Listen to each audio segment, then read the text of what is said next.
103 জন 104 জন 3-4 জন আমি ক্লাস শুরু করলাম। জি স্যার। এইভাবে অপেক্ষা করাটা আমার মনে হয় না যুক্তিসঙ্গত। যে আসবে আসবে, না আসবে না আসবে, এটা তার ব্যাপার।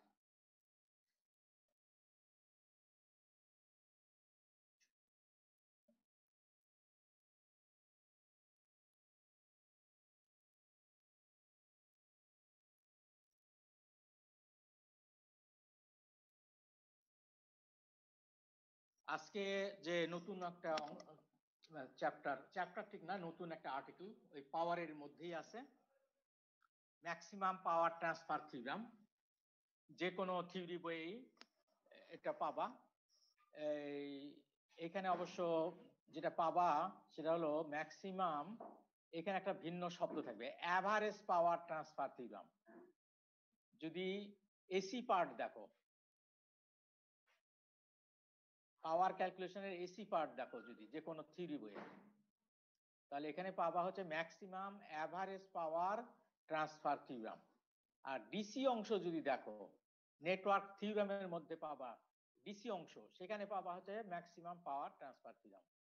অর্থাৎ ডিসির বেলায় ওরা বলছে যে ম্যাক্সিমাম পাওয়ার ট্রান্সফার থিওরাম, কিন্তু এসির বেলায় বলছে maximum average power transfer theorem. তো আমরা গত কয়েকদিনে যে জিনিসটা পড়লাম, পি, যেটা পি কে রিয়াল পাওয়ার বলে, আবার অ্যাভারেজ পাওয়ারও বলে, ওই সেখান থেকে আসলে নামটা আসছে অ্যাভারেজ পাওয়ার।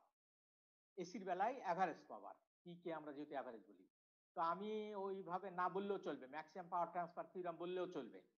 অ্যাভারেজ শব্দটা মানে অ্যাভারেজ পাওয়ারটাই পাওয়ার, রিয়াল পাওয়ার, অ্যাভারেজ পাওয়ার, এগুলো সবই হচ্ছে পাওয়ার। যে পাওয়ারটা আমরা কাজে পরিবর্তন ট্রান্সফার করতে পারি, কাজ করায় নিতে পারি, যে পাওয়ার থেকে আমরা কাজ পেতে পারি, সেটা হলো পি। সেই পি কোনো সার্কিটে যদি লোড লাগানো যায়, সেই লোডের কোন ভ্যালুতে, লোড ইম্পিডেন্সের কোন ভ্যালুতে লোডে সবচেয়ে বেশি পাওয়ার পাওয়া যাবে, সেটাই আমরা এখানে দেখব। তো এটা একটা বড় সার্কিট মনে করা যাক। এটা এই বক্সের মধ্যে অনেক কিছু আছে, সোর্স থেকে শুরু করে আরো রেজিস্ট্যান্স, ইন্ডাক্টর, ট্রান্সমিশন লাইন সবকিছু আছে। আমরা শুধু লোডের অংশটা দেখবো, তো যার জন্য আর গত রাজ্জাক পড়িয়েছে আশা করি মনে আছে, নেটওয়ার্ক থিওরামস এর মধ্যে যে কোনো টু টার্মিনাল নেটওয়ার্ককে আমরা থেভনিনস ইকুইভ্যালেন্ট সার্কিট দিয়ে প্রকাশ করতে পারি। এই যে পড়ে আসছো যেটা, সেটাকে কাজে লাগাবো বলেই আমি এটাকে গোটা সার্কিট না দেখিয়ে, সার্কিটটা আমি অ্যাসিউম করে নিয়েছি এটা যে কোনো সার্কিট হতে পারে। তো এই সার্কিটটা এই দুই প্রান্তে আমরা জেডেল, টু টার্মিনাল সার্কিট, কিন্তু খেয়াল করো টার্মিনাল দুইটা আছে। আমরা নেটওয়ার্ক থিওরাম যেটা পড়েছি সেটা টু টার্মিনালের জন্য, থ্রি টার্মিনাল নয়, এটা যেন ভুল করবা না। টু টার্মিনাল নেটওয়ার্ক, এই টু টার্মিনালের মধ্যে একটা ইম্পিডেন্স লাগানো আছে, এটা লোড ইম্পিডেন্স বলছি। এই লোড ইম্পিডেন্স জেড এর ভ্যালু, জেড এল এর ভ্যালু কত হলে এই সার্কিটটা একে সবচেয়ে বেশি পাওয়ার দিবে, মানে এই জেডএল এর থেকে বেশি পাওয়ার নিতে পারবে না, সেটা কোন জেডএল এর কারণে। জেডএল এর থেকে কম বা এই জেডএল এর থেকে কম বা বেশি হলে এটা কিন্তু ম্যাক্সিমাম পাওয়ার পাবে না।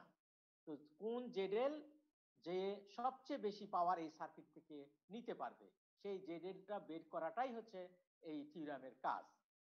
তো আমরা এই অংশটাকে, এই লোড ছাড়া বাকি অংশটাকে আমরা থেভনিনস ইকুইভ্যালেন্ট দিয়ে প্রকাশ করতে পারি, বা নর্টনস ইকুইভ্যালেন্ট দিয়ে প্রকাশ করতে পারি। তো আমরা এখানে থেভনিনস ইকুইভ্যালেন্ট, ম্যাক্সিমাম বই থেভনিনস ইকুইভ্যালেন্ট দিয়ে প্রকাশ করা আছে এই ম্যাক্সিমাম পাওয়ার ট্রান্সফার থিওরামের ক্ষেত্রে। কেন, এই কথাটাও আমি সবার শেষে বলবো, যে কেন আমরা নর্টনস দিয়ে করলাম না। কেন নর্টনস দিয়েও করা যাবে, নর্টনস দিয়েও ভুল নাই, কিন্তু নর্টনসে একটু পরিশ্রমটা বেশি হবে। যাই হোক, আমরা থেভনিনস এর কথা এখানে বলবো।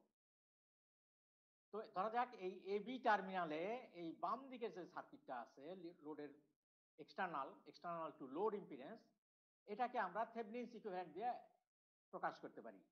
থেভনিনস ইকুইভ্যালেন্টটা কি, এই এবি টার্মিনালে এইখানে যদি জেডএল খুলে দেওয়া যেত, তাহলে এখানে যে ওপেন সার্কিট হতো, তাতে যে ভোল্টেজ পাওয়া যেত, যেটাকে থেভনিনস ভোল্টেজ বলে, সেই ভোল্টেজের সঙ্গে এই এবি টার্মিনাল থেকে দেখাই বাম দিকের যে সার্কিট আছে তার ইম্পিডেন্স, ইকুইভ্যালেন্ট ইম্পিডেন্স, যাকে থেভনিনস ইকুইভ্যালেন্ট ইম্পিডেন্স বলে, এই দুটা সিরিজ কম্বিনেশন দিয়ে প্রকাশ করা যায়। যে কোনো টু টার্মিনাল লিনিয়ার সার্কিট এই দুই টার্মিনালের মাঝখানে একটা ভোল্টেজ সোর্স আর একটা সিরিজ ইম্পিডেন্স দিয়ে প্রকাশ করা যায়। ভোল্টেজ সোর্সটা কি? এই লোড খুলে দিলে যে ওপেন হয়ে যাবে জায়গাটা, এখানে যে ভোল্টেজ হবে সেটা হলো ভিথেভনিন ওপেন সার্কিট ভোল্টেজ। আর এই এবি টার্মিনাল থেকে এই বাম দিকে যদি আমরা দেখি, যে ইম্পিডেন্স দেখা যাবে সেই ইম্পিডেন্স হচ্ছে জেড থেভনিন। আচ্ছা, তাহলে আমরা ধরে নিলাম এই সার্কিটটাকে এবি টার্মিনালের অ্যাক্রসে এই সার্কিটটাকে আমরা এইটা দিয়ে প্রকাশ করলাম থেভনিন। এটা কেমন করে বের করা লাগে আমরা জানি, এটা বের করা লাগে কেমন করে আমরা জানি। ওই অংশটা আমরা হয়তো একটা এক্সাম্পল দিব, তখন হয়তো আরেকবার কথা বলবো। তো এখানে লোড লাগানো আছে জেডেল, লোড লাগাই দিলাম, তারপরে থেভনিন ইকুইভ্যালেন্ট বের করার পরে লোড লাগাই দিলাম। এখন আসো যে এই এবি টার্মিনালের যেহেতু এটা লোড, এবি টার্মিনালের অ্যাক্রসে ভোল্টেজের নাম দিলাম আমরা ভিএল, আর লোডে যে কারেন্ট যাচ্ছে তার নাম দিলাম আইএল। এগুলো কিন্তু সব ফেজর ফর্মে লেখা আছে, ফেজর। এটা তো ইম্পিডেন্স। তাহলে ভিএল এর ইকুয়েশন কি? এটা সিরিজ সার্কিট, আমরা ভোল্টেজ ডিভাইডার রুল ব্যবহার করতে পারি, ভোল্টেজ ডিভাইডার রুল, বা দরকার নেই একবারে কারেন্ট ব্যবহার করতে পারি। এই কারেন্টটা পরে বের করছি, যাই হোক ভিএল বের করতে চাচ্ছি। তার মানে এই ভোল্টেজকে এই দুটা সিরিজ কম্বিনেশন দিয়ে ভাগ করতে হবে। ভি থেভনিনকে জেড থেভনিন আর জেডএল এর সিরিজ কম্বিনেশন দিয়ে ভাগ করতে হবে, করে জেডএল দিয়ে গুণ করলে ভিএল হবে, কারণ ভিএল হবে এটা। আসলে এটা বের করার দরকার ছিল না, একবারে এই কারেন্ট বের করলেই হতো। এই কারেন্টটা কি হবে? ভি থেভনিন ভাগ জেড থেভনিন যোগ জেডএল, এই যেটা এই কারেন্ট বের করলেও হতো আর কি। যাই হোক, আমি ভিএলও বের করছি, আইএলও বের করছি। আমার উদ্দেশ্য হচ্ছে ওই যে কমপ্লেক্স পাওয়ার ক্যালকুলেশন করব, ওখান থেকে শুরু করে প্রসিড করব। কাজেই এই ভি লোডের দুই মাত্রার ভোল্টেজ লাগবে ভিএল, আর লোডের মধ্যে কারেন্ট লাগবে, তাহলে এর পাওয়ার বের করতে পারবো। তো ধরা যাক জেড থেভনিন যেটা, সেটা হলো এইরকম একটা জিনিস, তার একটা রেজিস্ট্যান্স আছে, একটা রিঅ্যাকট্যান্স পাথ আছে। আমি জানি না এই রিঅ্যাকট্যান্স পাথটা ক্যাপাসিটরের জন্য হতে পারে, আবার ইন্ডাক্টরের জন্য হতে পারে, অর্থাৎ এখানে প্লাস সাইনও হতে পারে, একটা মাইনাস সাইনও হতে পারে। আমি ধরে নিলাম প্লাস সাইন। আচ্ছা, জেডএলটা আমি ধরে নিলাম ইন্ডাকটিভ লোড। তোমরা জানো আমাদের মেজরিটি লোড হচ্ছে ইন্ডাকটিভ। আমি ধরে নিলাম এরকম, তার মানে এখানে প্লাসও হতে পারে মাইনাসও হতে পারে। লোড যদি ক্যাপাসিটিভ হয় তাহলে এখানে মাইনাস হবে। আর কি ধরে নিলাম? এই যে ভোল্টেজ যে ফেজর গুলো লিখছি, ভোল্টেজের ফেজর, কারেন্টের ফেজর, এগুলো সব মনে করো আরএমএস ভ্যালুতে দেওয়া আছে। তুমি ইচ্ছা করলে ম্যাক্সিমাম ভ্যালু দিয়েও করতে পারো, আমি আরএমএস ভ্যালু দিয়ে করেছি।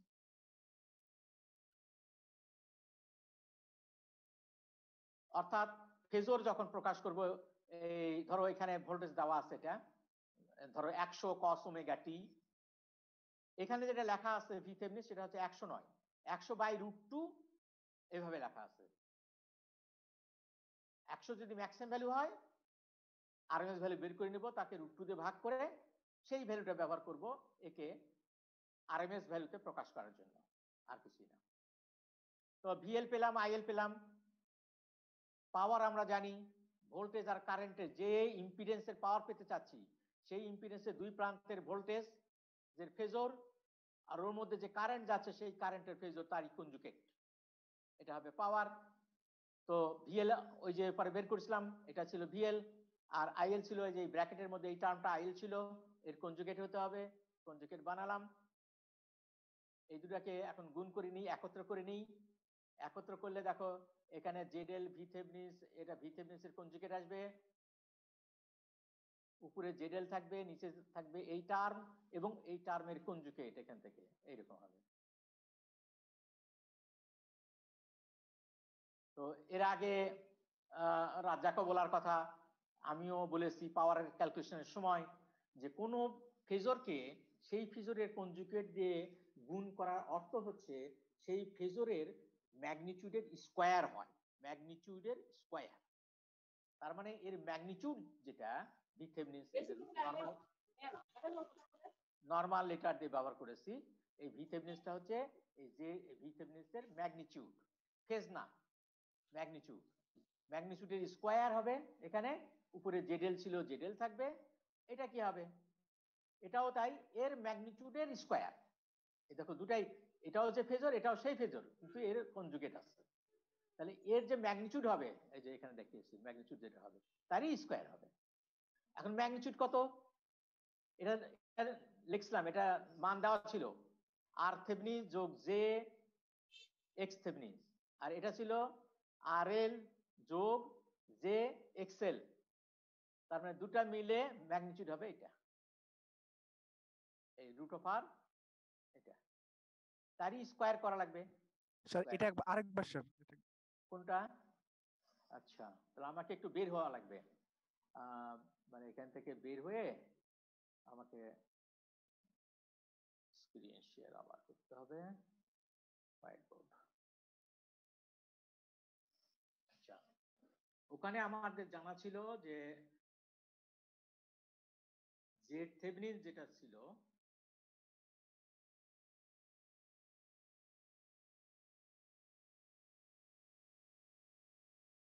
সেটা ছিল আর থেভনিন যোগ জে অফ এক্স থেভনিন, এটা ছিল। আর জেডেল যেটা ছিল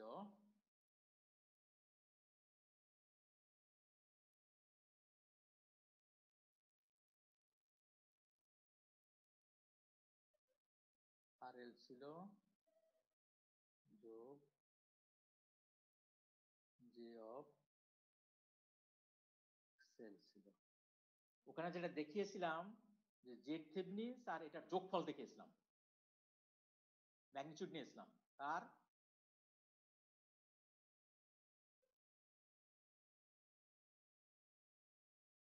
এটা যোগ জেড এল, তার ম্যাগনিটিউড, তারপরে স্কয়ার ছিল। আমি আগে ম্যাগনিটিউড বের করে নিই, তাহলে এটার অর্থ হবে ম্যাগনিটিউড অফ ডি স্টার যোগ ডি স্টার, এইটার যোগ এইটার যোগ করতে হবে। তাহলে দেখো এটার এটা এক জাতীয় জিনিস, কনস্ট্যান্ট রিয়াল নাম্বার, আর এটা এটা ইমাজিনারি নাম্বার। তাহলে এই দুটার যোগ হবে আর এই দুটার যোগ হবে, অর্থাৎ এই দুটা হবে, এই দুটার যোগফল হবে এরকম,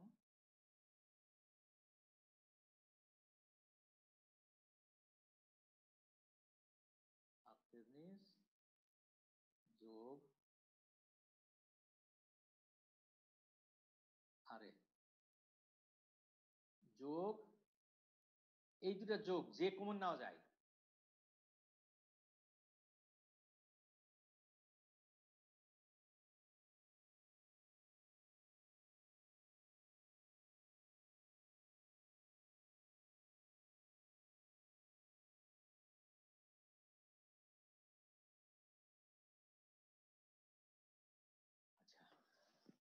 তো এটার ম্যাগনিটিউড কি? এটা এইরকম জিনিস না, এ প্লাস জে বি, এটাকে এ যদি ধরি আর এটাকে বি যদি ধরি, তাহলে এ প্লাস জে বি, এর ম্যাগনিটিউড কি? রুট অফ আর A square plus B square. হ্যাঁ, ওটা আর লিখবো? কষ্ট হচ্ছে লিখতে, যাই হোক স্যার এটা লেখা লাগবে। এটার স্কয়ার মানে এটার স্কয়ার যোগ এটার স্কয়ার, যে নয় কিন্তু এটা এটা। জি স্যার, জি লিখেই দিই। স্যার লাগবে লেখা। তুমি বলছো, কে আবার বলবে যে স্যার আমি বুঝিনি, কষ্ট হলে একটু লিখি, কি করা যাবে।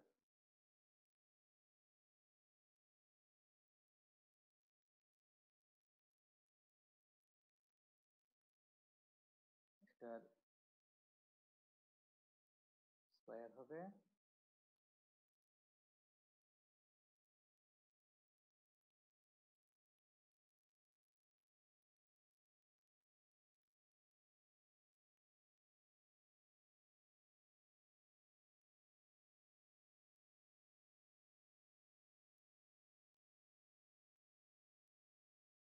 এটা, ঠিক আছে না? কি স্যার? এটা হলো এর ম্যাগনিটিউড, তারই আবার স্কয়ার করা লাগবে, সেটাই লেখা ছিল ওখানে। আমি আবারও আসতেছি অরিজিনালে।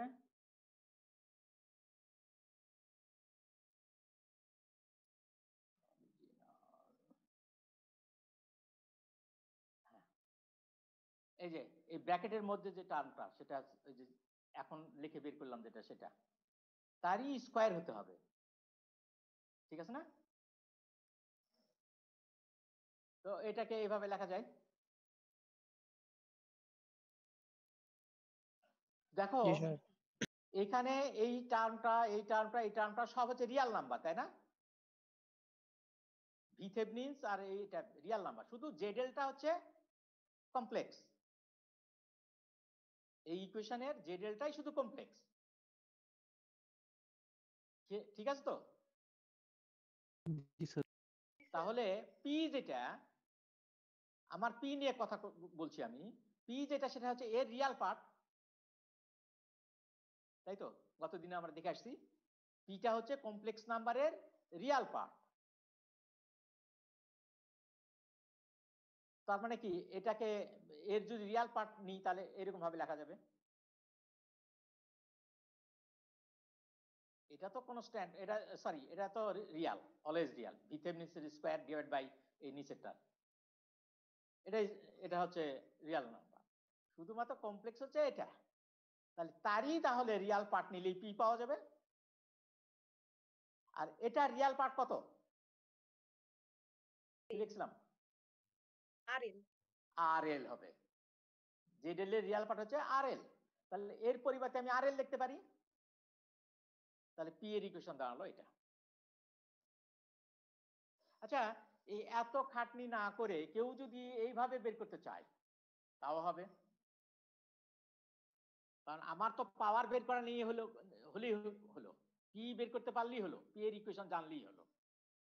পি এর ইকুয়েশন যেমন আমি এই এস এর রিয়াল পার্ট নিয়ে পাই, তেমন করে পি এর ইকুয়েশন তো এটা নিয়েও পাই, আই স্কয়ার আর এল। মানে এখানে আই বলতে ওই লোডের মধ্যে যে কারেন্ট যাচ্ছে সেটা, তো লোডের কারেন্ট আমি তো বের করেছিলাম এটা, এটা অবশ্য যেটা বের করেছিলাম সেটা হলো ফেজর। আর এখানে কি লাগবে, আই এর স্কয়ার, তার মানে আই এর স্কয়ার মানে কি, আই এর স্কয়ার মানে phasor I L into phasor I L এর কনজুগেট। ক্লিয়ার তো? যে ফেজর আইএল এর সঙ্গে যদি এর কনজুগেট দিয়ে গুণ করে দিই তাহলে আইএল এর স্কয়ার হয়ে যাবে। ক্লিয়ার? আমার কথা কি বোঝা গেছে? যে আইএল এর স্কয়ার মানে হচ্ছে আইএল ফেজরকে আইএল ফেজরের ম্যাগনিটিউড দিয়ে গুণ করলে, কনজুগেট দিয়ে গুণ করলে হবে।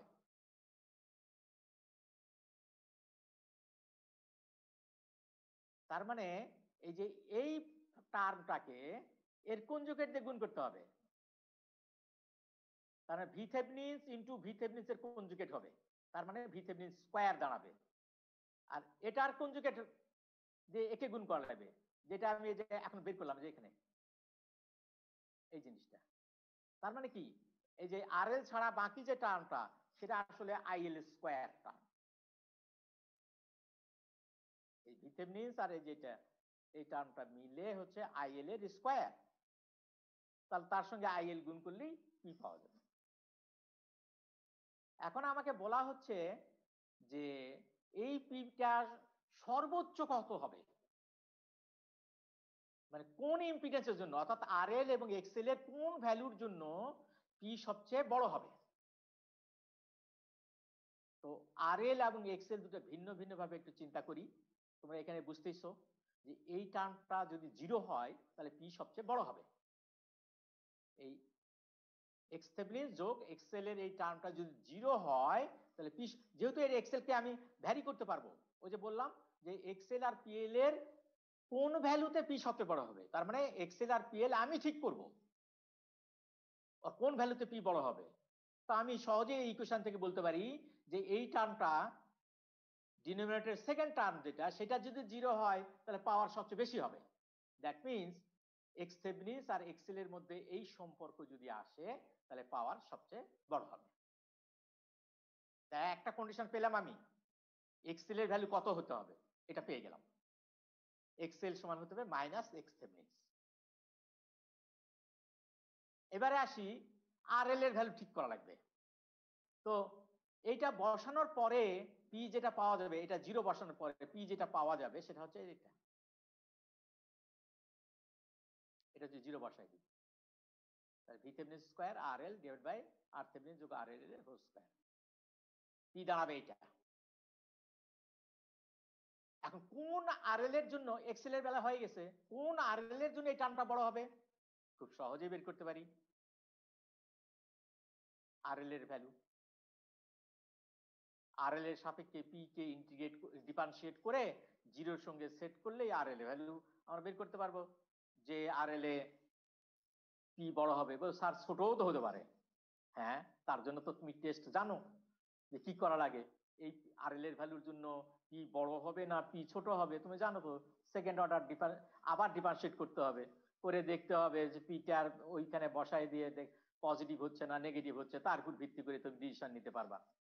তো আমার যেটা আমাদের জানাই আছে এটা আরএল এর এই ভ্যালুটা বড় হবে, সেই জন্য আমি আর ওই টেস্টটা করিনি। কোন টেস্ট? এই আরএল এর ভ্যালু বসিয়ে দিয়ে হ্যাঁ আবার মানে সেকেন্ড দুইবার ডিফারেন্সিয়েট করতে হবে পি কে, করে যদি ওই ভ্যালুটা বসায় দিয়ে দেখা যায়, এখান থেকে পাওয়া ভ্যালুটা বসায় দেখা যায় যে পজিটিভ না নেগেটিভ, তার উপর ভিত্তি করে বলা যাবে যে পি পজিটিভ ম্যাক্সিমাম হবে না মিনিমাম হবে এই আরএল এ। তো যাই হোক, এই ডিফারেন্সিয়েট করতে হবে উইথ রেসপেক্ট টু আরএল এটাকে। তো এটা তো কনস্ট্যান্ট, এটা কনস্ট্যান্ট, শুধু আরএল ডিভাইড বাই এটার স্কয়ার, এটাকে ডিফারেন্সিয়েট করলেই হবে। তো দুটো টার্ম আছে এক্স আর ওয়াই, তাকে টি দিয়ে ডিফারেন্সিয়েট করবে মনে হয়, জানো তোমরা যে কি করে করা হয়। নিচে হবে ডিনোমিনেটর স্কয়ার, উপরে হবে ডিনোমিনেটর ইনটু ফার্স্ট ফাংশনের ডিফারেন্সিয়েশন মাইনাস কি ফার্স্ট ফাংশনের কনস্ট্যান্ট রেখে এই ডিনোমিনেটরের ডিফারেন্সিয়েশন। তো সেখান থেকে আমরা এটা পেয়েছি, পেয়ে এটা ইকুয়েট করো করলে দেখা যাবে আরএল সমান আর থেভনিন। আমাকে এখন একটা মিটিং এ যোগ দিতে হবে, ওই যে কালকে বলেছিলাম আমি 15 মিনিট পরে আসবো, 10টা 15-তে আবার আসবো, 10টা 15-তে তোমাদের সঙ্গে আবার ক্লাস হবে। আজকে আশা করি শেষ করে দিব এইটা, আর নেক্সট শনিবারে যদি ওই পরীক্ষা নেওয়ার পরে একটু সুযোগ থাকলে 2-1 অঙ্ক করে দিব। জি স্যার, জি স্যার। একটু 15 মিনিট আমাকে ছুটি দাও, ওই যে কালকে বলেছিলাম যে কুয়েটের একটা সিলেকশন বোর্ড আছে, ওখানে আমাকে একটু যোগ দিতে হবে। ঠিক আছে, এখন এই পর্যন্তই থাকলো।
ধারা পেলাম, ওখান থেকে শুরু করি।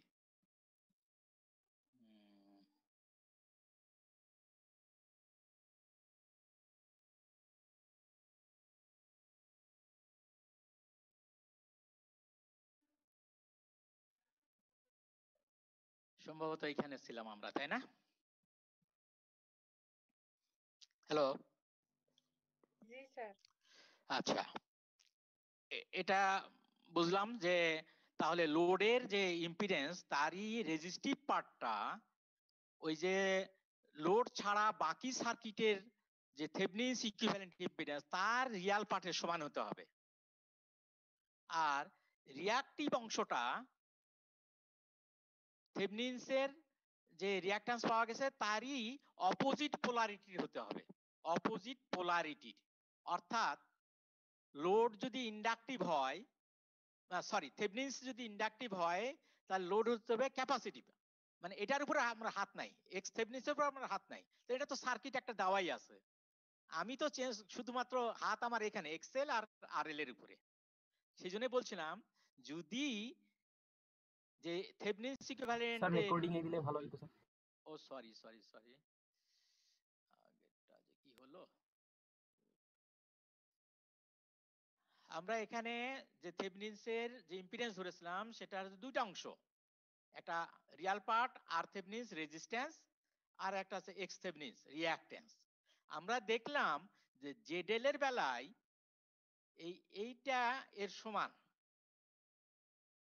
ম্যাক্সিমাম পাওয়ার এখানে পেতে গেলে এই জেডএল এর রিয়াল পার্টটা আর থেভনিনসের সমান করতে হবে। আর কি পেলাম, এর এক্সএলটা হচ্ছে এর এক্স থেভনিনসের অপোজিট পোলারিটির।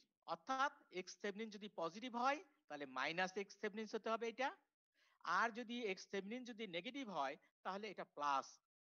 অর্থাৎ বলতে চাচ্ছি যে জেড থেভনিন যদি ইন্ডাকটিভ হয় তাহলে লোড হতে হবে ক্যাপাসিটিভ, লোড হতে হবে ক্যাপাসিটিভ, এবং সেই ক্যাপাসিটির রিঅ্যাকট্যান্সটা এই রিঅ্যাকট্যান্সের ম্যাগনিটিউডের সমান। এটা যদি এল দিয়ে তৈরি হয় তাহলে এটা হবে সি দিয়ে তৈরি, তবে ম্যাগনিটিউডের দিক থেকে দুটো পরস্পর সমান হবে, 2x পরস্পর সমান হবে। তার মানে আমরা দেখছি এটা হলো, যদি এটা হয় তাহলে এটা হতে হবে আর থেভনিন যোগ, যোগ নয় এটা প্লাস আছে যেহেতু, এটা মাইনাস জে এক্স থেভনিন হতে হবে, এটা যেহেতু অপোজিট পোলারিটির। অর্থাৎ এইরকম হতে হবে, এটা হতে হবে এইরকম। আর এল এর পরিবর্তে পেয়েছি আর থেভনিন, এক্স এল এর পরিবর্তে পেয়েছি মাইনাস এক্স থেভনিন। তার মানে কি, এটা প্লাস থাকলে এক্স থেভনিন হতো, মাইনাস থাকলে যেটা হবে জেড থেভনিন এর কনজুগেট। তার মানে লোড ইম্পিডেন্স হতে হবে, লোড ইম্পিডেন্স হতে হবে থেভনিনস ইকুইভ্যালেন্ট ইম্পিডেন্সের কনজুগেট হতে হবে। বাবা আমি আবারও বলছি, এটা ভালো করে মাথায় রাখো যে ম্যাক্সিমাম পাওয়ার লোডে পেতে গেলে লোড ইম্পিডেন্সটা হতে হবে থেভনিনস ইকুইভ্যালেন্ট ইম্পিডেন্সের কনজুগেট। খুব দুঃখ লাগলো, কিছুক্ষণ আগেই আমি একটা ভাইবা, তোমাদেরকে তো বললামই ভাইবা বোর্ড থেকে আসলাম, একজনই ক্যান্ডিডেট অ্যাসিস্ট্যান্ট প্রফেসর হবে, মাস্টার্স করে ফেলছে। তো তাকে আমি 3টা প্রশ্ন করেছিলাম, 2টা হচ্ছে সুপারপজিশন থেকে আর একটা হলো এই থেভনিনস থেকে। তো কোনোটারই সে উত্তর দিতে পারেনি। আমার কাছে খুব কষ্ট লাগলো যে মাস্টার মানুষ আর সে পড়ায়, এবং পড়ায় সার্কিট পড়ায় বলে আমি প্রশ্নটা ওখান থেকে করছি, সার্কিট পড়াই বলে ওখান থেকে প্রশ্নটা করেছি। একটা ছিল এইরকম যে সুপারপজিশন থিওরাম, তোমাদের জানার জন্য বলছি এটা, সরি কিছু মনে করো না, কারণ তোমাদের অনেক কিছুতেই আসলে ডেপথ অফ নলেজটা আমরা জানি না কেন, আমরা উপর উপর পড়ে যাই, ভিতরে ঢুকতে চাই না।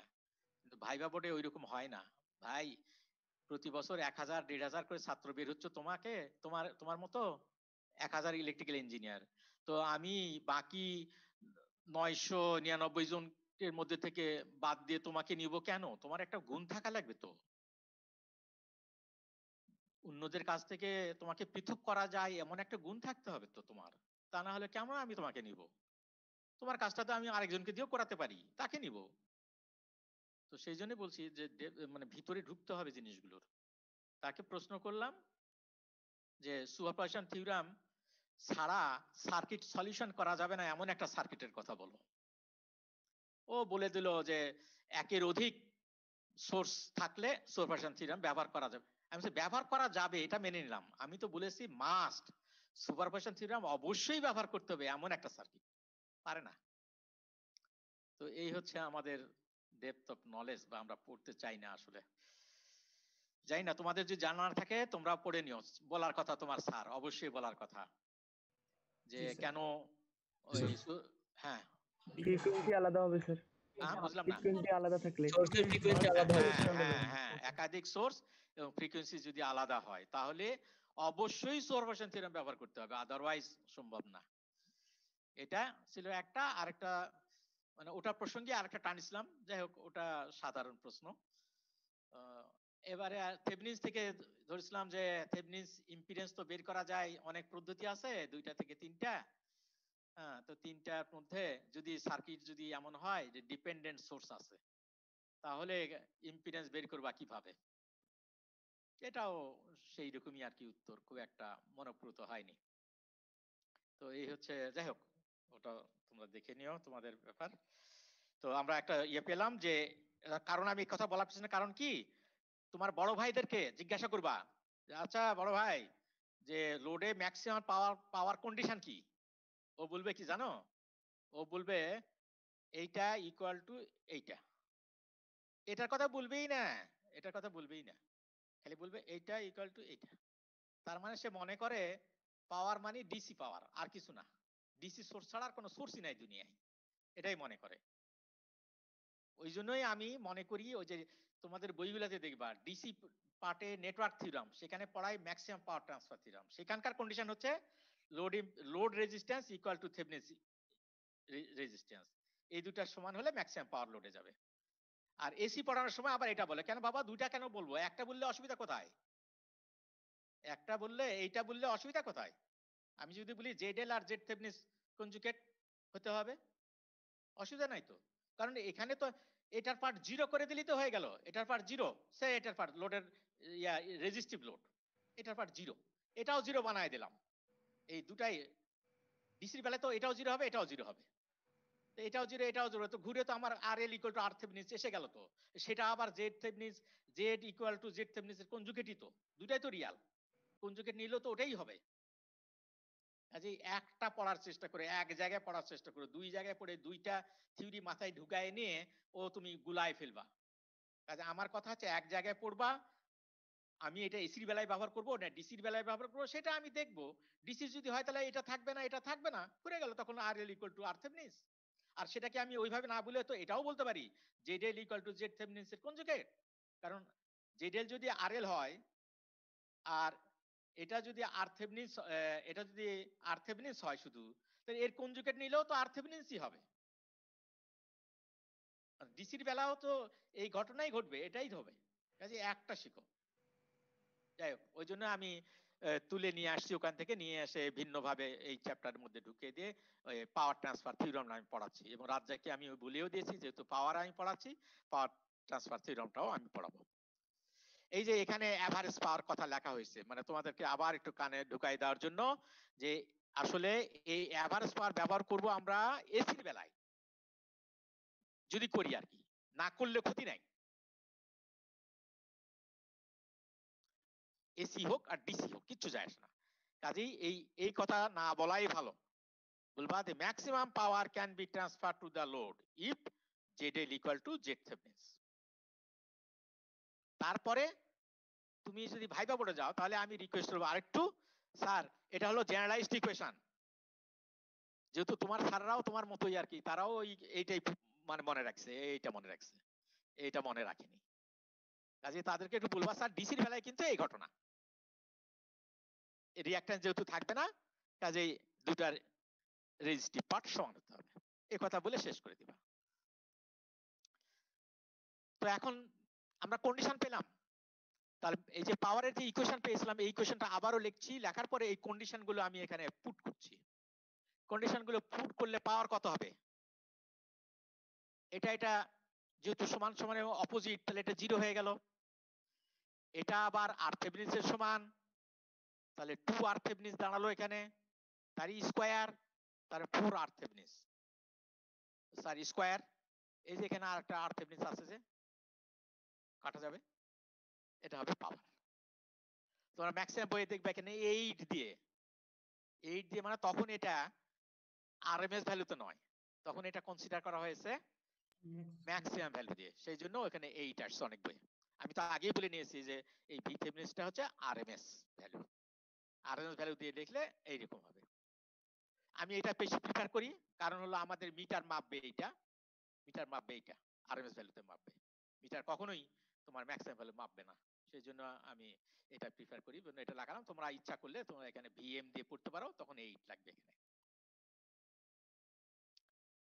এখন কথা হলো এই যে এখানে এই পর্যন্ত যে কাজগুলো করে আসলাম সেটা হলো লোডকে ধরেছিলাম জেনারেলাইজড লোড, অর্থাৎ তার রেজিস্টিভ পার্টও আছে, রিঅ্যাক্টিভ পার্টও আছে।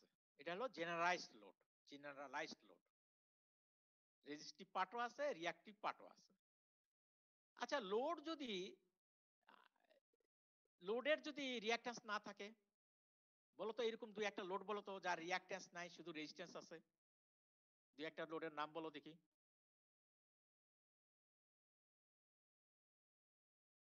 বলো, কেউ না কেউ বলো তো, পারবা তো? পুরাতন আমলের বাল্ব গুলা, পুরাতন আমলে যা বাল্ব অত ওই ইয়েলো কালার স্যার, হালকা। আচ্ছা আচ্ছা, ইয়া হয় না, হিটার হয় না? এই যে তোমরা এখন শীতের দিন আসছে, আমি জানি না যাদের ভাই ঢাকা চিটাগাং তারা না হয় ব্যবহার করো না, এই অঞ্চলের অনেকেই ব্যবহার করে হিটার। জি স্যার। হিটারটা কি? হিটারটা না রেজিস্টিভ লোড?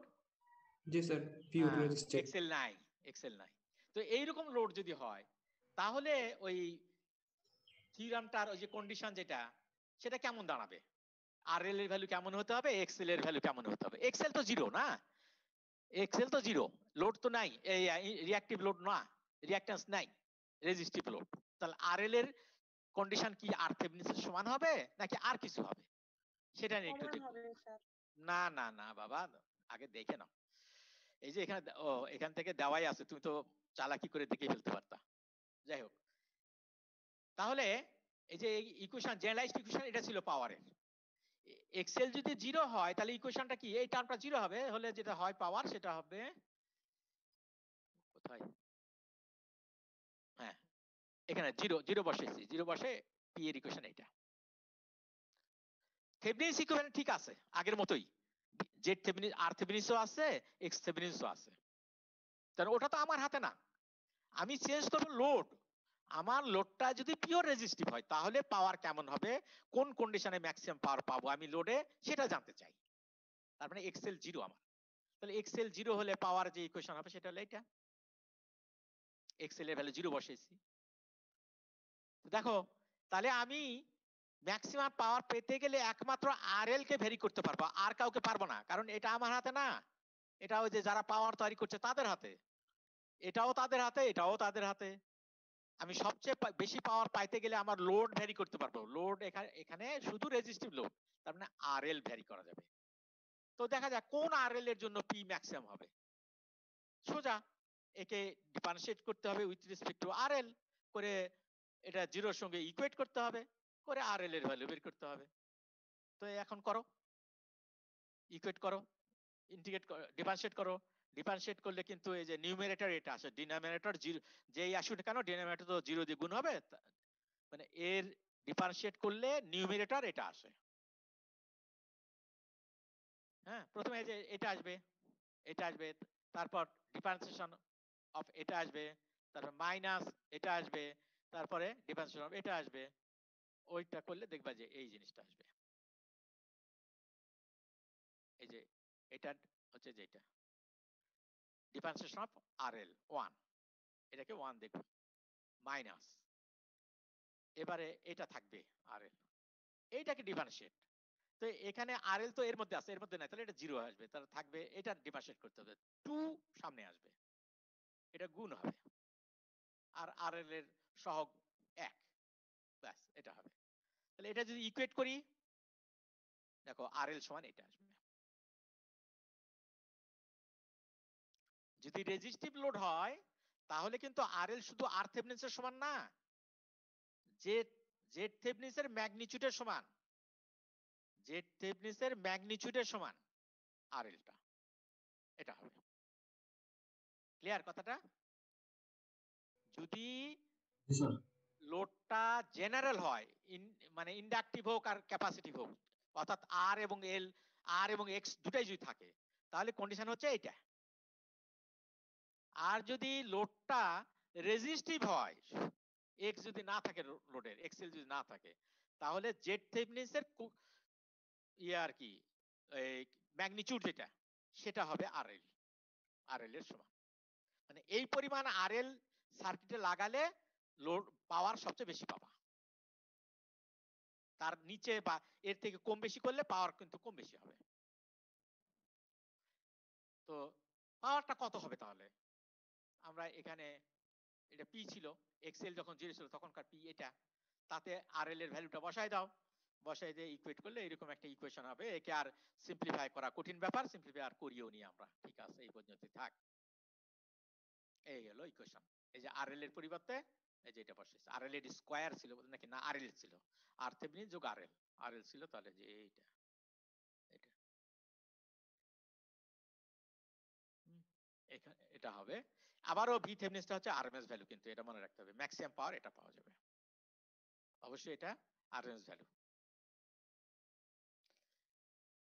আমরা একটা প্রবলেম দেখি। এই একটা সার্কিট, এই সার্কিটে বলা হচ্ছে এই জেডএল কত হবে, যে জেডএল এ ভ্যালুতে আমরা এখানে ম্যাক্সিমাম পাওয়ার পাবো। আবার ওই এভারেজ বলেছি, মানে সবাই ওইভাবে বলে তো অভ্যাস হয়ে গেছে এভারেজ। এটা পাওয়ারও বলতে পারতাম, এভারেজ বললে ক্ষতি নাই, পাওয়ার এভারেজ পাওয়ারও বললে ক্ষতি নাই। আচ্ছা, জেডএল এর কোন ভ্যালুতে সবচেয়ে বেশি পাওয়ার আমরা জেডএল এ পাবো, অর্থাৎ এর রিয়াল পার্টের মান কত হবে, এর রিঅ্যাক্টিভ পার্টের মান কত হবে সেটা বের করতে হবে। এবং অলসো ডিটারমাইন এখানে যে পাওয়ার, সর্বোচ্চ যে পাওয়ারটা পাবো সেই পাওয়ারটা কতখানি সেটা বের করতে হবে। এখানে একটা বলা আছে voltage phasor is given in maximum value, এটা আরএমএস ভ্যালুতে দেওয়া নাই, এটাকে ম্যাক্সিমাম ভ্যালুতে দেওয়া আছে। আমি জানি না ভিতরে আমি কি ভুল করছি কিনা, হতেও পারে। হ্যাঁ, ভোল্টেজ এটা দেওয়া আছে, অর্থাৎ একে যদি ইনস্ট্যান্টিনিয়াস ফর্মে লিখতাম তাহলে 20 cos of ওমেগা টি হতো। এটা ভিএম আর কি। যাক, এর ফ্রিকোয়েন্সি যেটা, সেই ফ্রিকোয়েন্সিতে এটা inductive reactance 3 ohm, capacitive reactance 6 ohm, এটা তো রেজিস্টর ঠিকই আছে। এখন বলছে যে জেডএল এর মান কত হতে হবে, তাহলে কি করা লাগবে? প্রথম কাজটাই হচ্ছে যে এই এবি টার্মিনাল থেকে জেডএল খুলে ফেললে যে সার্কিটটা পাওয়া যাবে, এই সার্কিটের থেভেনিনস ইকুইভ্যালেন্ট ড্র করতে হবে। এর এবি টার্মিনালের অ্যাক্রসে থেভেনিনস ইকুইভ্যালেন্ট ড্র করতে হবে। থেভেনিনস ইকুইভ্যালেন্টটা কি? একটা ভোল্টেজ সোর্স, তার সঙ্গে একটা সিরিজ ইম্পিডেন্সের সিরিজ কানেকশন, ভোল্টেজ সোর্স ইম্পিডেন্সের সিরিজ কানেকশন। এটা কি জিনিস? ভিথেভেনিনসটা হচ্ছে এখানে যদি লোড খুলে ফেলতাম তাহলে এবি টার্মিনালে যে ভোল্টেজ পাওয়া যেত সেই ভোল্টেজটা হচ্ছে এটা। ইম্পিডেন্সটা কি? যে এই সার্কিটের এখান থেকে দেখা, এবি থেকে বাম দিকে এই সার্কিটের দেখা যে ইম্পিডেন্স সেটা হচ্ছে জেড থেভেনিনস। তিন রকম ভাবে এই জেড থেভেনিনস ক্যালকুলেশনের বুদ্ধি আছে, আমি জানি না। একটা হলো এখানে একটা ভোল্টেজ সোর্স সাপ্লাই দিয়ে এখানে কত কারেন্ট যায় ভোল্টেজ সোর্সের মাধ্যমে সেটা যদি বের করতে পারি, তাদের রেশিও থেকে বের করতে পারি, সেই সময় এগুলোকে কি করতে হবে? ইনঅ্যাক্টিভ বানাতে হবে, সার্কিটের অন্যান্য সোর্সকে ইনঅ্যাক্টিভ বানাতে হবে। আবার ভোল্টেজ সোর্স না ধরে এখানে একটা কারেন্ট সোর্স ধরে নিয়ে তার দুই প্রান্তে ভোল্টেজ কত হয় সেটা যদি বের করতে পারি, সেই সময় এটা ইনঅ্যাক্টিভ করতে হবে, তাদের রেশিও থেকেও পাওয়া যায়। আরেকটা যেটা আমি সচরাচর বলি, আমি এটাকেই ফলো করতে বলি, যারা কম মনে রাখতে চাও, কম জানতে চাও, কম জানার মধ্যে কাজ সারতে চাও, তাদের জন্য বলি, এটাকে শর্ট করে দিয়ে এই শর্ট সার্কিট কারেন্ট অর্থাৎ নর্টন কারেন্ট যেমন করে বের করতাম, নর্টন কারেন্ট, থেভেনিনস ভোল্টেজ না, নর্টন কারেন্ট, এখানে শর্ট করে দিলে এই শর্টের মধ্যে দিয়ে এই এ থেকে বি এর দিকে যে কারেন্ট যাচ্ছিল সেটাকে আমরা নর্টন কারেন্ট বলি বা শর্ট সার্কিট কারেন্ট বলি। সেই কারেন্ট বের করতে হবে। সেই সময় কিন্তু এগুলোকে আর ইনঅ্যাক্টিভ করার দরকার নাই। এই জন্যই আমি বলি এই পরেরটা, কারণ ওই যে মনে এটা থাকে না, আমাদের অনেকেরই মনে থাকে না, এগুলোকে ইনঅ্যাক্টিভ করতে হবে। ওই যে একটা এখানে ডিসি ভোল্টেজ, সরি, একটা ভোল্টেজ সোর্স সাপ্লাই দিয়ে কারেন্ট কত সেই পদ্ধতি হোক, আর এখানে একটা কারেন্ট সোর্স ধরে এখানে ভোল্টেজ কত হবে সেই পদ্ধতি হোক, দুইবারই কিন্তু এই ভিতরের ইন্ডিপেন্ডেন্ট সোর্স যেগুলো ছিল সেগুলোকে ইনঅ্যাক্টিভ করতে হয়। এই কথা আমাদের অনেক সময় মনে থাকে না, সেই জন্য আমি প্রিফার করি যে এখানে শর্ট করে দিয়ে এখানে কারেন্ট বের করা, সেই সময় কিন্তু ইনঅ্যাক্টিভ করার প্রয়োজন নাই। আচ্ছা, যাই হোক, আমরা এই সার্কিটটাকে তৈরি করে নিব, তারপর এটা লাগাই দিব, দিয়ে ওই দেখবো যে কোন সময় অর্থাৎ এই যে এইটার মধ্যে সম্পর্ক আমার জানাই আছে, এটা জানলেই বলতে পারবো জেডেলটা কত, এর কনজুগেট নিয়ে নিব, বাস হয়ে গেল। তো আমরা প্রথমেই আসি ওই যে ভিথেভনিনসটা বের করতে হবে। তো সব সময় যে আমি এখানে নোড মেথডের মাধ্যমে করেছি, সব সময় যে নোড মেথড ব্যবহার করতে সুবিধা হবে তা না। অনেক সময় কিন্তু নোড মেথড ব্যবহার না করে মেশ মেথড ব্যবহার করলেও সুবিধা পাওয়া যায়। এটা তুমি দেখবা, তুমি হিসাব করে দেখবা যে কোনটা সুবিধা, এই ভোল্টেজ বের করার জন্য নোড মেথড ব্যবহার করার সুবিধা নাকি মেশ মেথড ব্যবহার করার সুবিধা। সেই সুবিধা অনুযায়ী তুমি ইকুয়েশন ডেভেলপ করবা।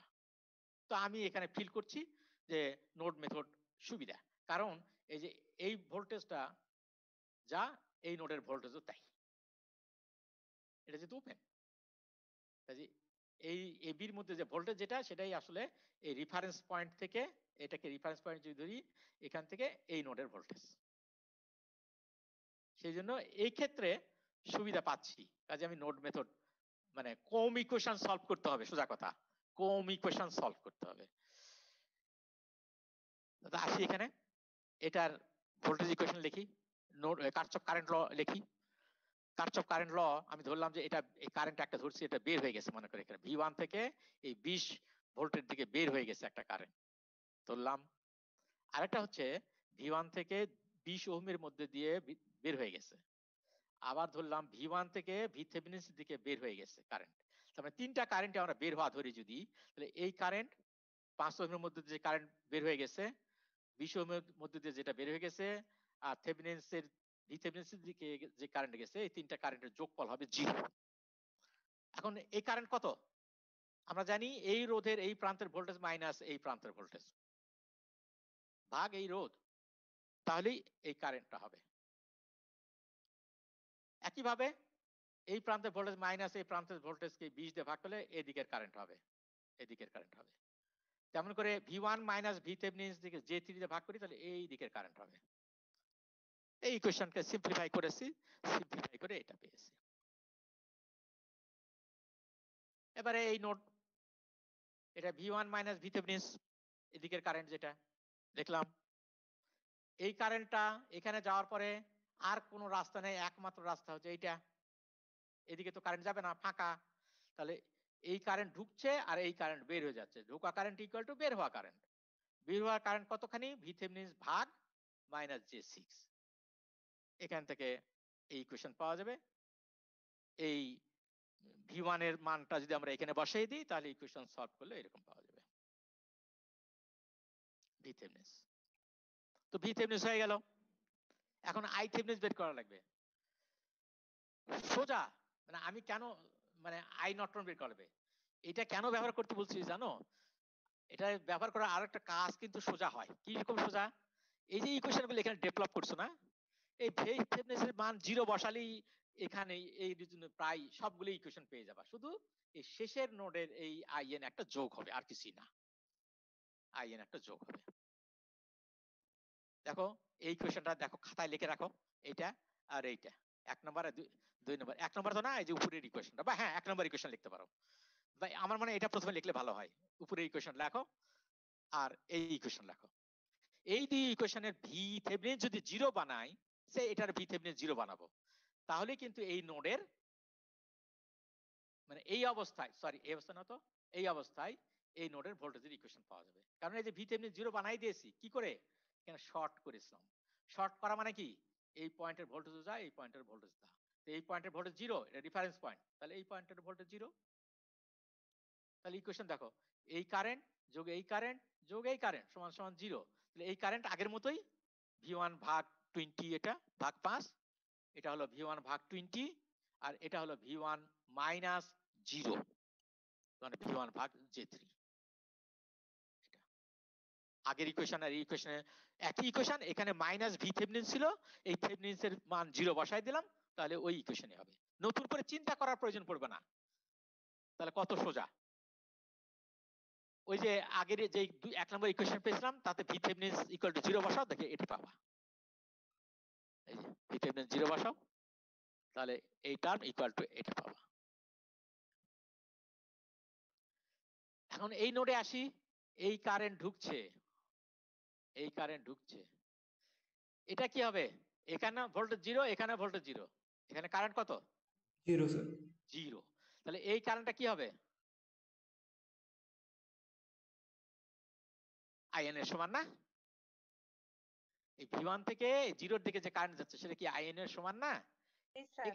এখানে রাস্তা নাই, এখানে রাস্তা নাই, একটাই রাস্তা এদিকে। তো সেটাই লিখলাম যে V1 ভাগ J3, এই কারেন্টটা কত এর মধ্যে?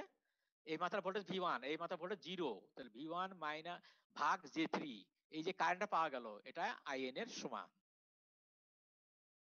তার মানে এখান থেকে আইএন এর মান যদি এখানে ভিএন এর মান যদি এখানে বসিয়ে দিই তাহলে আইএন পাওয়া যাবে। তারপর ভি থেভেনিনস আর আই নর্টনের রেশিও যেটা সেটা হচ্ছে জেড থেভেনিনস। আমি জানি না এটা তোমাদেরকে বলেছে কি না পড়িয়েছে কি না, এটা কিন্তু সহজ পদ্ধতি। এই শর্ট সার্কিট করে অর্থাৎ থেভেনিনস ভোল্টেজ আর নর্টন কারেন্ট বের করে নিয়ে ইম্পিডেন্স বের করা। যাই হোক, এটা পেলাম আমরা। তাহলে ওই যে থেভেনিনস ইকুইভ্যালেন্ট সার্কিট যেটা দাঁড়াবে সেটা আমরা পেয়ে গেছি। এরকম এই মানও পেয়ে গেছি, এই মানও পেয়ে গেছি। এই মানটা হলো এই যেটা ওই পাতা থেকে লিখে রাখছি, ও সরি মাইনাস, কিন্তু জেড থেভেনিনস এর কনজুগেট না হবে, জেডএল টা হবে কি সেটা, এটা বোধহয় জেডএল এর কথা লিখছি। হ্যাঁ, জেডএল শুড বি ইকুয়াল টু এইটা। জেড থেভেনিনস ছিল এইটা মাইনাস জে 1.68, তা জেডএল টা হবে জেড থেভেনিনস এর কনজুগেট, তার মানে এটা মাইনাসের জায়গায় প্লাস হয়ে যাবে, তার মানে এটা হবে জেডএল। তাহলে এই সার্কিটটা কেমন দাঁড়ালো তাহলে? এরকম, এটা ভি থেভেনিনস, এটা ভি থেভেনিনস, এটা জেড থেভেনিনস, জেডএল যেটা হওয়ার কথা সেটা। এই যে আমি ওই ইকুয়েশন ব্যবহার করব বলে যেটার ভি থেভেনিনস এর আরএমএস ভ্যালু বের করে নিয়েছি। এটা আরএমএস ভ্যালু, ম্যাক্সিমাম ভ্যালু এটা। তাকে বলাই ছিল যে ভোল্টেজ গুলো দেওয়া আছে ম্যাক্সিমাম ভ্যালুতে, ফেজর গুলো, সেই জন্য এখানে আমি আমার ইকুয়েশনটা ব্যবহার করার জন্য তুমি 8 ব্যবহার করতে পারতা এখানে, তখন এটা ভিএম অর্থাৎ 19.2 ব্যবহার করতে পারতা, তার স্কয়ার। এটা হবে ম্যাক্সিমাম লোড। এই অবস্থায় এই লোড যে পাওয়ার নেবে সেটা হচ্ছে 8 ওয়াট। অর্থাৎ এই সার্কিট থেকে কারেন্ট বের করে তার ম্যাগনিটিউড নিয়ে তার স্কয়ার করে এই আরএল দিয়ে গুণ করলে যা হবে সেটাই। এই ইকুয়েশনে ব্যবহার করতে পারো, এখান থেকে এই কারেন্টও বের করতে পারো। এই কারেন্টের ফেজর বের করে নিবা, তারপরে কারেন্টের ম্যাগনিটিউড বের করবা। যেহেতু এটা ম্যাক্সিমাম ভ্যালু দেওয়া আছে, কারেন্টের ম্যাক্সিমাম ভ্যালু তাহলে হবে আরএমএস ভ্যালু বের করে নিবা 1/√2 দিয়ে ভাগ করে বা 1/√2 দিয়ে গুণ করে বের করে নিয়ে তার স্কয়ার করবা, করে এটার সাথে গুণ করবা, করলে 8 ওয়াট পাবা। এই একটা বুদ্ধি। আমার মনে হয় এখানে শেষ আছে। আরো কিছু প্রবলেম আমি জানি না, দেখি সময় হলে বলবো। এখান থেকেও একটা করাবো, আবার ইয়ে থেকেও পাওয়ার থেকেও 2-1টা করাবো আগামী ক্লাসে, আগামী শনিবারে পরীক্ষার পরে। তো এই হচ্ছে ইয়া। প্রশ্ন কিছু আছে কি? আজকে একটু শর্ট ইয়া কম আমাদের কাজ ছিল। প্রশ্ন কিছু আছে? স্যার এখানে এবি প্রান্তে যে আপনি শর্ট সার্কিট করে কারেন্টটা বের করলাম, এটা কি ডিপেন্ডেন্ট সোর্স থাকলেও করতে পারতাম আমরা এইভাবে? হ্যাঁ হ্যাঁ, ওই সার্কিট পুরোটাই যেমন অবস্থা তেমন অবস্থায় করতে পারতাম, হাত না দিয়ে। ওই জন্যই তো বললাম এর সুবিধাটা ওইখানে, আমরা ভুলে যাই কিছু কিছু কাজ। কাজেই যে সার্কিট দিয়ে এখানে ওপেন করে তুমি ভোল্টেজ মাপছো ভি থেভেনিন, সেইখানেই আর কি শর্ট করে দিয়ে আই নর্টন মাপবা, তারপর দুটা রেশিও নিবা। কেন এটা সাদিকুর বইয়ে নাই? আমি ভুলে গেছি সাদিকুর বইয়ে এটা আছে কিনা। সাদিকুর বইয়ে না থাকলে স্যার সোর্স রিয়েক্টিভ করার সিস্টেমটা আছে। হ্যাঁ, সোর্স ইনঅ্যাক্টিভ, জি স্যার, ওই সিস্টেমটা আছে। পরে স্যার রেজিস্ট্যান্স বের করা ওই সিস্টেম। ওই সিস্টেম কি হয়েছে? না তোমার প্রশ্নটা মানে আমি স্যার বুঝতে পারি। ওই আলেকজান্ডার বই স্যার ওই সিস্টেমটা আছে। না না, ওটাও আছে, মানে এটা নাই হয়তো, আমার মনে পড়ছে না, এটা হয়তো নাই। মানে আমি নানান বই দেখি তো কখন কোনটা দেখি মনে নাই ওরকম সাদিকুর বইয়ে কি অবস্থায় আছে। যদি একটু সময় দাও তাহলে হয়তো সাদিকুর বইয়ে যাওয়া যেতে পারে। আচ্ছা, এখানে আমি স্টপ করে দিই তাহলে। দিয়ে আমি সাদিকের বই আনা যায় কিনা।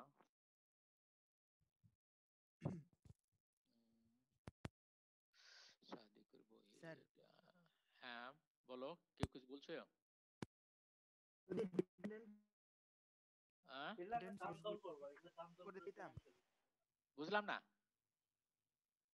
স্যার, যদি ডিপেন্ডেন্ট সোর্সও থাকতো সেই ক্ষেত্রে শর্ট সার্কিট কারেন্ট বের করার সময় কি ইন্ডিপেন্ডেন্ট সোর্স গুলাকে মানে নো নো ভাই, আমি তো বলছি তো সার্কিট যে অবস্থায় ছিল সেই অবস্থায় ব্যবহার করবা। সার্কিট যে অবস্থায় ছিল সেই অবস্থায় করবা, কোনো ভোল্টেজ সোর্স কারেন্ট সোর্স কে ওই ইয়ে করতে হবে না, খুলতে হবে না। ক্লিয়ার কথাটা? Okay sir, thank you sir. Yes sir.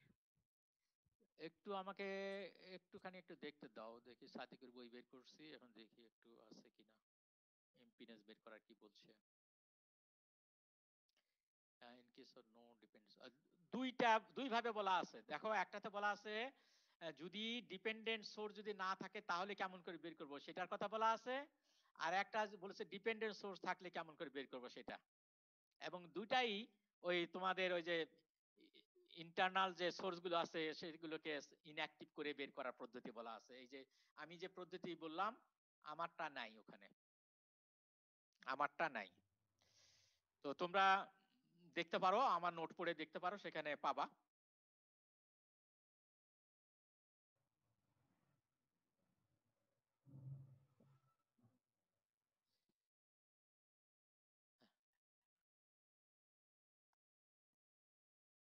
হ্যাঁ বুঝতে পারছো আমার কথা, যে সাদিকুর বই আমি দেখলাম।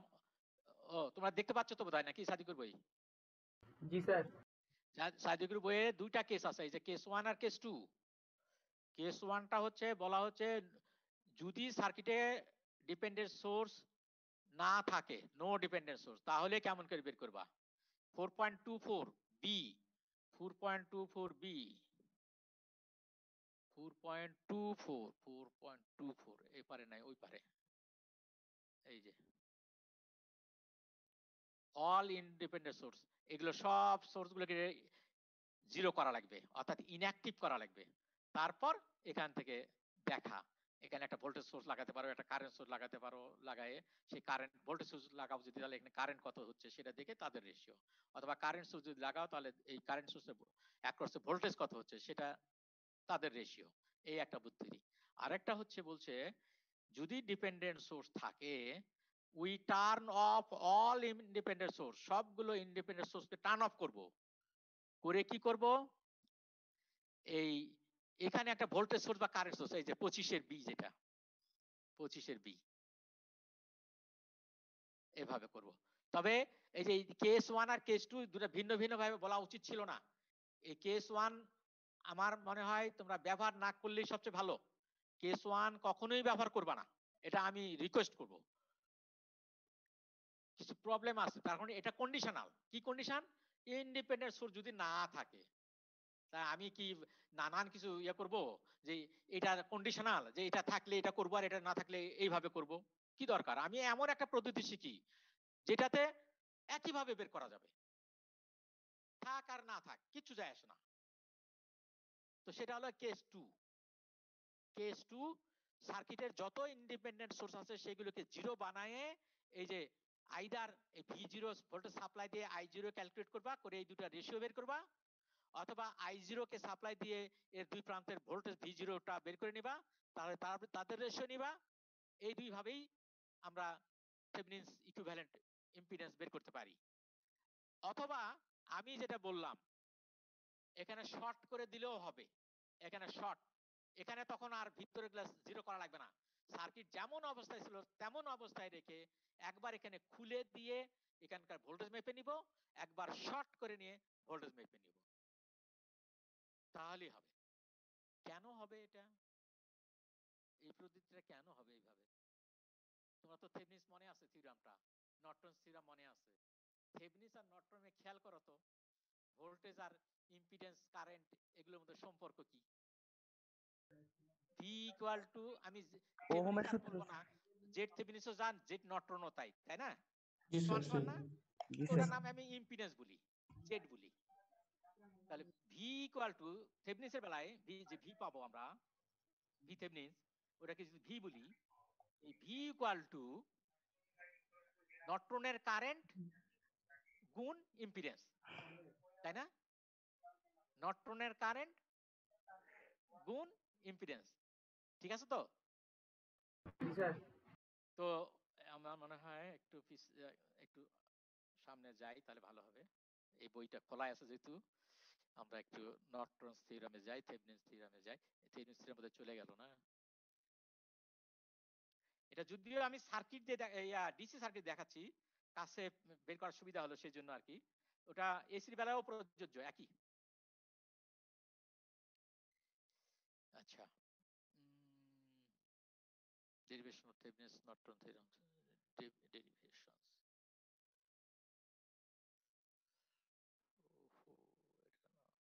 আগে ছিল এই যে নর্টনের, এটা মনে রাখো, এটা মনে করো আই আর এটা মনে করো জেড, আই আর জেড। আর থেভনিনের বেলায় কেমন ছিল সার্কিটটা?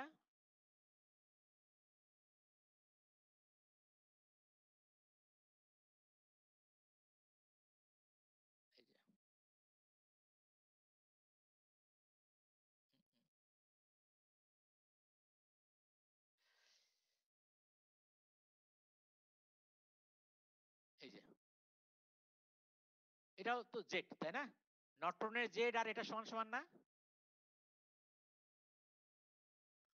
নর্টন সার্কিটের ইকুইভ্যালেন্ট ইম্পিডেন্স যেটা জেড, আর এই আর থেভনিনের যে জেড, আর কি সমান সমান তো নাকি? জি স্যার। জি স্যার। জি স্যার। আচ্ছা, নর্টনের কারেন্টের সঙ্গে এই ভোল্টেজ আর জেড এর সম্পর্ক কি?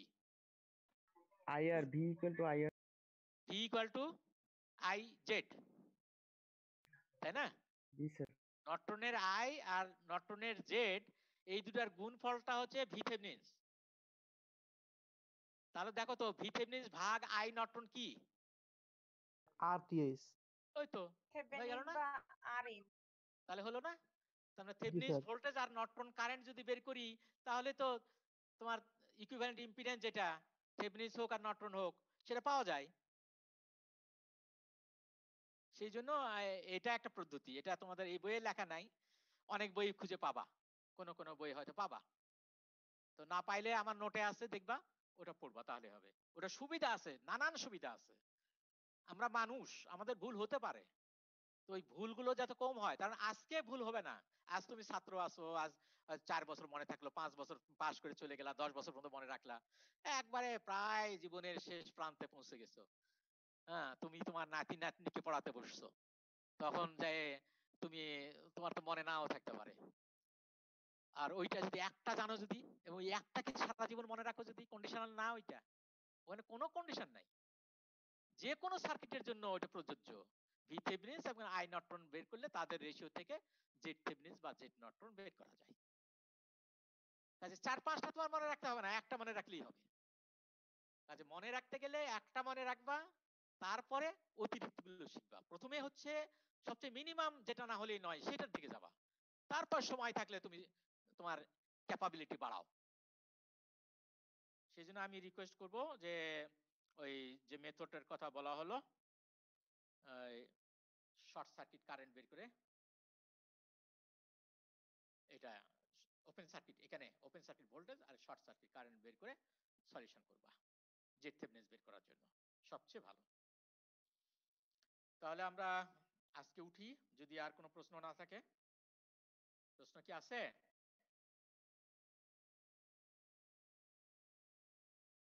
প্রশ্ন আছে? আচ্ছা ঠিক আছে, আজকে থাকি। আগামী শনিবারে পরীক্ষা, প্লাস যদি কিছু অঙ্ক আমি করাতে, তোমরা যদি পাঠাও আজকালের মধ্যে, বেশি দিন দিলে করলে হবে না হয়তো, আজকালের মধ্যে যদি পাঠাও কিছু, যে প্রবলেম স্যার একটু আলোচনা করলে ভালো হতো, তাহলে আমি করব। আদারওয়াইজ আমার তরফ থেকে 2-3টা প্রবলেম নিয়ে আলোচনা করে আমি শেষ করে দিব। আমার তরফ থেকে যদি আলোচনা করি, একমাত্র পাওয়ারের অংশ নিয়ে কথা বলবো, আর মানে থিওরেমের দিকে যাব না, পাওয়ারের অংশের উপরে কথা বলবো। আর আরেকটা কথা বলি, এই দিনের ইয়েটা আর কি, ওই প্রশ্ন দেওয়াটা আগের মতোই আমি ওই হোম হোম ক্লাসরুমে এবং জুমের চ্যাটে আমি লিংক দিয়ে দিব আর পাসওয়ার্ডও দিয়ে দিব, কিন্তু পরীক্ষা শুরু তো তোমরা যখন পাসওয়ার্ড দিয়ে ঢুকলা তখনই শুরু হবে, শেষেরটা আমার নিয়ন্ত্রণে আমি রাখবো না, ওটা কম্পিউটারের উপরে ছেড়ে দিব। কম্পিউটারের উপরে ছেড়ে দিব। আমি শুধু হয়তো মিনিট 5 আগে যদি মনে থাকে, আমি আবার এই কথা বলে নিচ্ছি কারণ কালকে আমি একটা ভুল করেছি যার জন্য এই ঘটনাগুলো ঘটছে। কাজে আমি ওই দায়িত্বটা আমার উপর রাখিনি, কম্পিউটারের উপর আমি ছেড়ে দেব, কম্পিউটার অফ করবে অটোমেটিক্যালি। 20 মিনিট পরে তোমাকে কোনো অ্যানাউন্স করবে না যে 5 মিনিট আছে, 2 মিনিট আছে, 1 মিনিট আছে, 10, 9, 8, 7, 9 এগুলো হবে না, কম্পিউটার অটোমেটিক্যালি অফ করে দিবে। আমি নিয়ন্ত্রণটা আমার হাতে রাখছি না, কারণ আমি বয়স হয়ে গেছে বাবা, আমি এখনই এক কথা বললাম করার সময় আর ভুলে গেলাম, অন্য কিছু হয়ে গেল, তখন তোমরা প্রশ্ন তুলবা, যার জন্য ওইটা আমি আমার হাতে রাখিনি, ওটা কম্পিউটারকে ছেড়ে দেওয়া আছে। তো ঠিক আছে, থ্যাংক ইউ। আসসালামু আলাইকুম স্যার।